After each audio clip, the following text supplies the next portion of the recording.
Hello and welcome to a brand new episode of the Daily Debate. My name is Ahmed Nader and tonight we will be navigating the United Nations General Assembly 80th meeting, which will be tackling the latest developments in Palestine and more specifically in the Gaza Strip, as the United States and the United Nations will be discussing possible solutions between the Israeli government, the Israeli occupation forces and the resistance fighters of Hamas in the Gaza Strip, and the possible reconstruction the day after the proposal that should be accepted by both parties, Hamas and the Israeli government, for a potential ceasefire between both parties.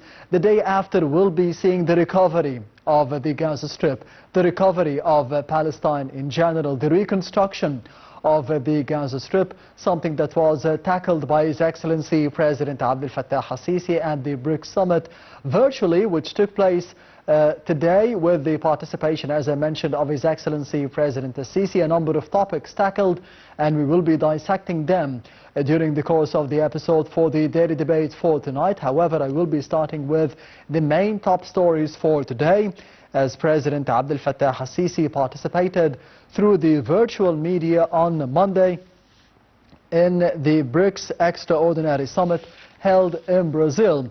But firstly, President Abdel Fattah al-Sisi had received on Monday the U.S. Central Commander Admiral Brad Cooper. During the meeting, President al-Sisi praised the strategic ties binding the two countries, as he pointed out to the importance of the Egyptian U.S. Bright Star 2025 drills, which is considered a continuation of the joint security and defense cooperation.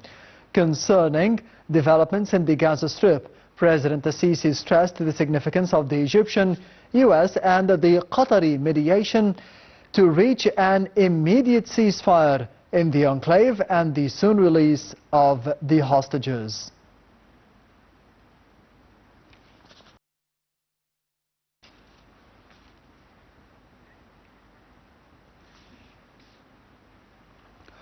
On another front, President Abdel Fattah al-Sisi participated via the virtual media on Monday in the BRICS Extraordinary Summit held in Brazil.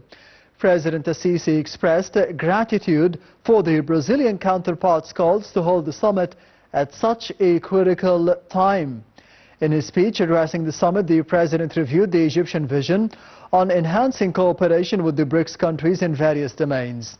President al-Sisi asserted the Egyptian keenness on fostering the economic and the financial cooperation with the bloc's members through the upcoming months.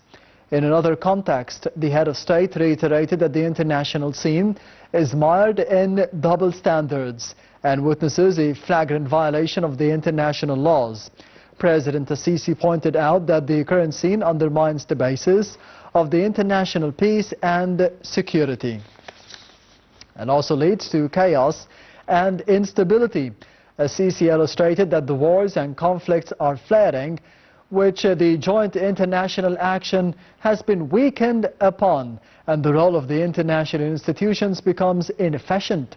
On the economic level, President al-Sisi said that the world is witnessing a slowdown in the growth rates and the international trade volume, and added that amid these challenges, developing countries face more debt burdens and weak financing sources. At the end of the speech, President al-Sisi stressed the importance of the BRICS as an emerging international forum that paves the way to boost the international cooperation among its members. The President further noted that the BRICS Summit provides an opportunity to exchange views and deepen coordination over several issues of common concern.